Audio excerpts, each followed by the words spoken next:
नमस्कार दोस्तों, चलिए आज हम आपको सीटेट का क्वेश्चन बताएंगे। ये बाल विकास का क्वेश्चन है।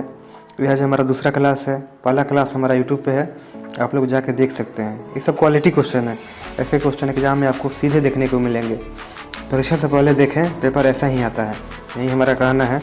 और अच्छा लगेगा तो शेयर कीजिएगा और सब्सक्राइब कीजिएगा। चलिए अपना क्वेश्चन आज का शुरू करते हैं।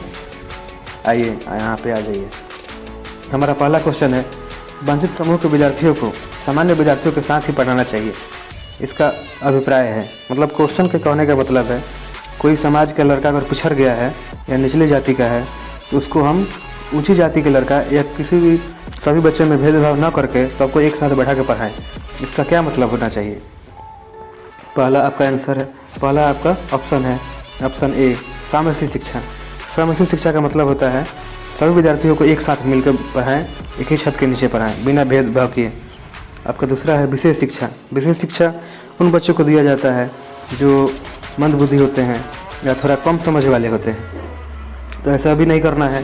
एकीकृत शिक्षा। एकीकृत शिक्षा का मतलब होता है कि अकेले पढ़ाएं। जैसे विकलांग बच्चों को कोई अगर होम ट्यूशन आके दे रहा है तो अकेले दे रहा है, तो ऐसा भी नहीं करना है। अपरचक शिक्षा, ये तो होगा नहीं। तो आपका आंसर हो जाएगा ऑप्शन ए, सामरसी शिक्षा। यहाँ पर जाइए, आपका आंसर हो जाएगा ऑप्शन ए, सामरसी शिक्षा। सभी बच्चे को एक साथ पढ़ाएं, जिससे यही होगा कि बिना भेदभाव के सभी बच्चे एक साथ आसानी से पढ़ेंगे और अच्छा से सीखेंगे। ठीक है, आज हमारा दूसरा क्वेश्चन देखते हैं। अब दूसरा क्वेश्चन हमारा बोल रहा है, शिक्षा के क्षेत्र में पाठ्य चर्चा। शिक्षा के क्षेत्र में पाठ्य चर्चा शब्दावली का क्या अर्थ है? पाठ्य चर्चा का मतलब क्या है, यही पूछना चाह रहा है। आपका पहला ऑप्शन है, यहाँ पे देखिए, शिक्षण पद्धति और पढ़ाई जाने वाली विषय वस्तु। मतलब पाठ्य चर्चा का मतलब हो गया शिक्षण पद्धति, मतलब कैसे हम पढ़ा रहे हैं बच्चों को, और पढ़ाई जाने वाली वस्तु जैसे स्कूल में जो बोर्ड है, ये मतलब हो गया। आपका दूसरा ऑप्शन देखिए, दूसरा ऑप्शन है विद्यालय का संपूर्ण कार्यक्रम, जिसमें विद्यार्थी प्रतिदिन अनुभव प्राप्त करते हैं। यह विद्यालय में कैसा रख रखाव है, कैसा व्यवस्था है, इसको हम करिकुलम बोलेंगे। यानी करिकुलम का हिंदी में पाठ्य चर्चा बोलते हैं, जो यहाँ पे लिखा हुआ है ये होगा। ऑप्शन तीसरा है मूल्यांकन प्रक्रिया।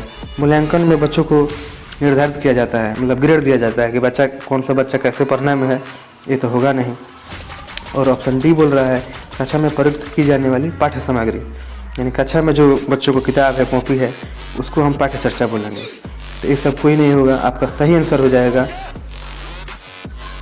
Option B. यहाँ पे देखिए, सही आंसर हो जाएगा ऑप्शन बी, विद्यालय का संपूर्ण कार्यक्रम जिसमें विद्यार्थी प्रतिदिन अनुभव प्राप्त करते हैं। ठीक है, आइए तीसरा क्वेश्चन देखते हैं। तीसरा क्वेश्चन यहाँ पे है, डिसलेक्सिया एक बीमारी है। डिसलेक्सिया किससे संबंधित है? ये जो बीमारी है डिसलेक्सिया, ये किससे संबंधित है? आपका ऑप्शन है ऑप्शन ए, मानसिक विकार। यानी किसी बच्चे को मानसिक विकार है, उसको डिसलेक्सिया बोलेंगे। गणितीय विकार, यहाँ पे ऑप्शन बी, यानी कि जिसको गणित में समस्या है उसको गणितीय विकार बोलेंगे। या पठन विकार, जिसको पढ़ने में समस्या है उसको भी बोलेंगे डिसलेक्सिया। या चौथा ऑप्शन है व्यवहार संबंधित विकार, व्यवहार करने में किसी बच्चे को दिक्कत है या उसको डिसलेक्सिया बोलेंगे। तो बताइए आप लोग, हम बता रहे हैं डिसलेक्सिया का मतलब पढ़ने से संबंधित है। अगर किसी बच्चे को पढ़ने में समस्या हो रही है तो उसको हम डिसलेक्सिया बोलेंगे।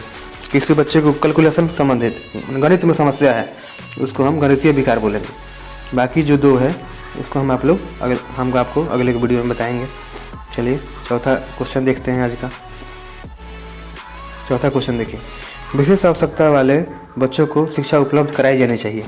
यानी कोई बच्चा है जो विशेष पृष्ठभूमि से है या विकलांग है या जिसको उस प्रकार की शिक्षा नहीं मिली है या छुआछूत कुछ समस्या जो छुआछूत के चलते जो पीछे रह गया है, उनको हम लोग कैसे शिक्षा उपलब्ध कराएंगे? आपका ऑप्शन ए है अन्य समान बच्चों के साथ। अन्य समान बच्चों के साथ उसको बैठाएंगे। ऑप्शन बी है विशेष विद्यालय में विशेष बच्चों के लिए विकसित पद्धतियों द्वारा। ऑप्शन सी है विशेष विद्यालय में। ऑप्शन डी है विशेष विद्यालय में विशेष शिक्षकों के द्वारा।